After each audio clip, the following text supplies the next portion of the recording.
안녕하세요. 대전 아이엔국제학교에서 과학을 담당하고 있는 줄리엣입니다. 네, 오늘은 9단원 생명의 진화 파트를 여러분하고 같이 공부해 보도록 하겠습니다.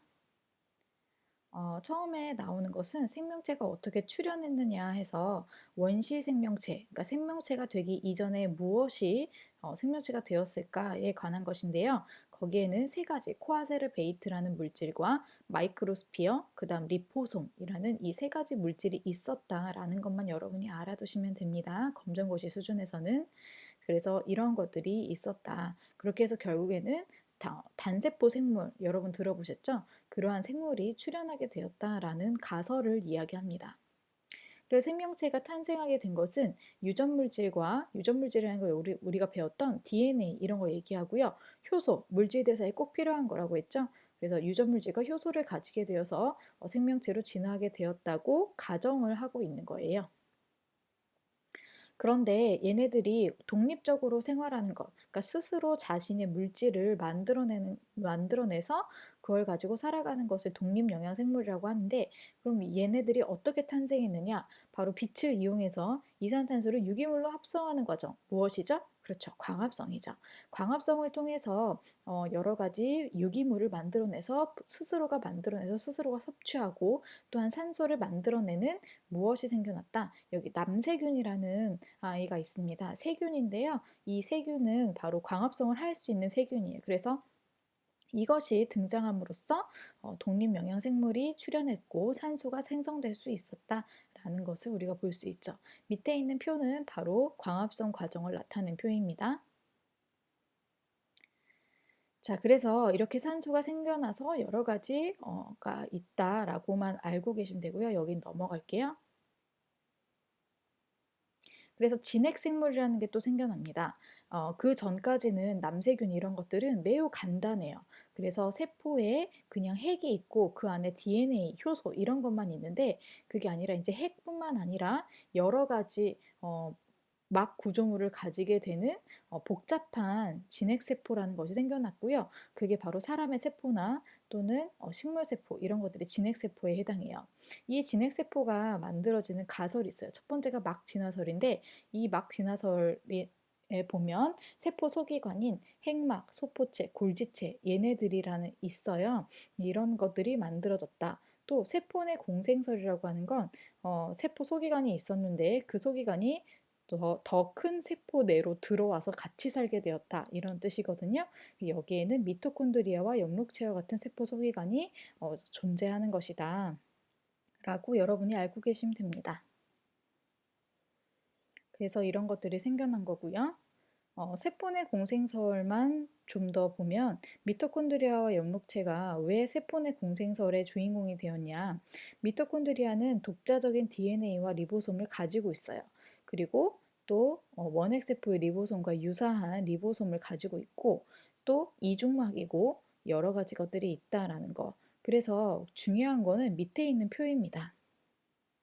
밑에 있는 표를 보면 원핵세포는 아까 말한 남세균 이런 거에 해당해요.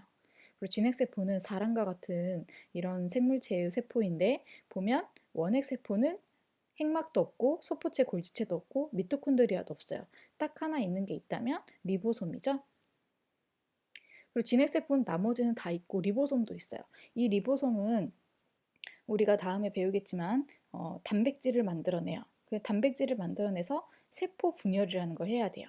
그래서 리보솜이 꼭 필요하거든요. 그래서 원핵세포와 진핵세포가 공통으로 가지고 있는 건 리보솜 하나밖에 없다. 이것만 기억해 두세요.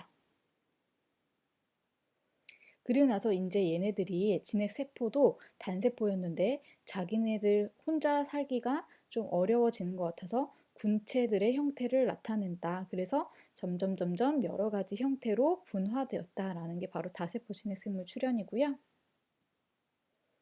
그 다음으로 가장 중요한 건 바로 화석이에요. 여러분 이게 제일 중요합니다.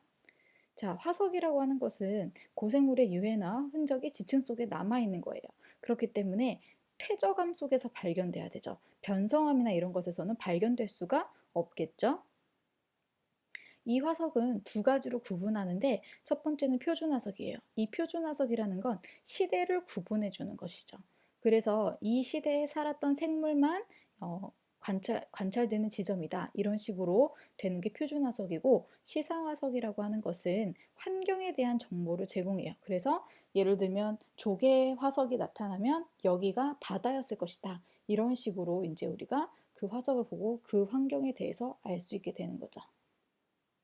그래서 중요한 건 이 표를 외우는 건데, 표 중에서도 이 부분을 외우는 게 매우 중요하죠. 일단 표준화석 위에서부터 보면 지층의 생성 시대를 알려주고요. 생존 기간이 짧아야 되겠죠. 왜냐하면 그 시대만 살아야 되기 때문에. 그런데 전체 면적에 살고 있어야 되기 때문에 분포 면적은 넓어야 돼요. 그래서 가장 대표적으로 우리가 고생대, 중생대, 신생대 이렇게 보고 있죠. 그래서 고생대에는 제가 이렇게 외우라고 해요. 고생대는 고3이 갑이다 해서 고생대, 삼엽충, 갑주어 이렇게 두 가지만 외우셔도 돼요. 나머지 두 가지는 안 나옵니다, 시험에. 그 다음 중생대는 암모나이트, 공룡, 시조새. 얘는 너무 유명하기 때문에 중생대는 다 외우시고요. 신생대에도 합해석과 매머드 이렇게 있다. 그래서 시대마다의 어떤 화석이 해당하는지 반드시 외우셔야 돼요. 그 다음 오른쪽에 있는 시상화석은 생성 환경을 알려준다고 했어요. 그렇기 때문에 생존 기간이 길어요. 뭐 고생대부터 현재까지 살고 있다든지 이런 식으로. 그래서 분포 면적이 또 좁아야겠죠. 왜냐하면 그 환경에 해당하는 곳에만 살아야 하기 때문에 분포 면적은 좁습니다.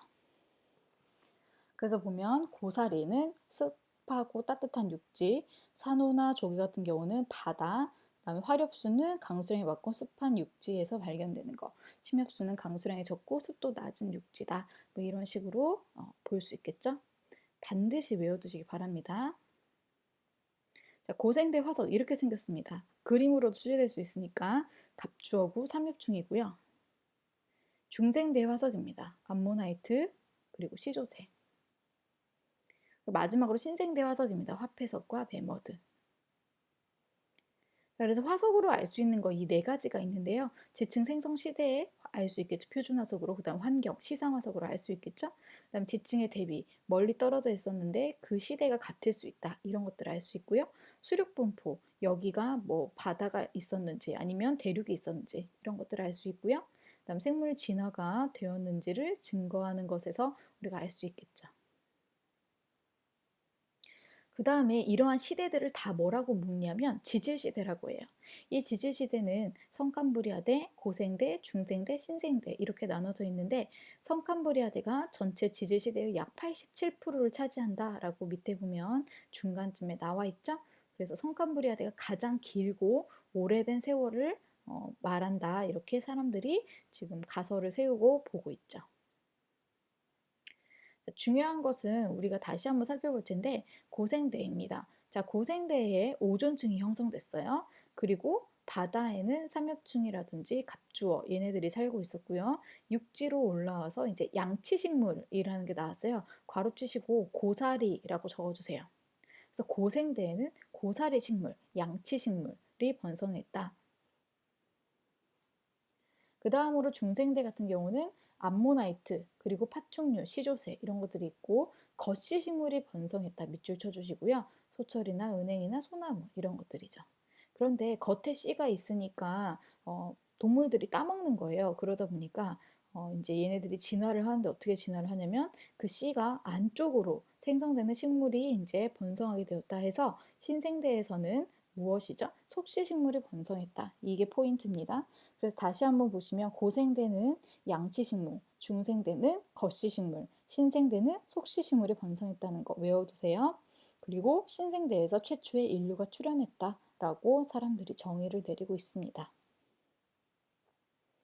마지막으로 진화설인데요. 이 진화설은 여러분이 조금만 이 동물하고 그러니까 예를 드는 동물하고 그 다음에 어떤 단어, 키워드만 좀 외워두시면 돼요. 자연선택설을 다윈이라는 사람이 이제 설을 세웠는데 뭐냐면 자연에 선택되었다. 이 말이 들어가면 무조건 자연선택설이고요. 그 다음에 영국의 공업 암화 그리고 흰 나방과 검은 나방, 그러니까 나방이다 이런 이제 곤충이 나온다 그러면은 바로 자연선택설 이렇게 찍어두시면 되고요. 그 다음에 돌연변이설 같은 경우에는 변화된 형질이 유전되었다. 변이가 일어난 것이 유전되었다. 이런 말이 나오면 돌연변이설이고 초파리와 왕달맞이꽃이 여기에 대표적인 예예요. 세 번째로 격리설은 말 그대로 격리되었다라는 말이 나옵니다. 그리고 대표적인 예로서는 갈라파고스 군도의 핀치세가 나올 거고요. 그다음 마지막으로 라마르크라는 사람의 용불용설인데 이 용불용설의 가장 큰 특징은 현재는 받아들여지지 않는다는 거예요. 그래서 목이 길어진 기린 이런 말이 나오면 용불용설 이렇게 기억하시기 바랍니다. 네, 여기까지 하도록 하겠고요. 다음 시간에 문제풀이를 여러분과 함께 하도록 할게요. 감사합니다.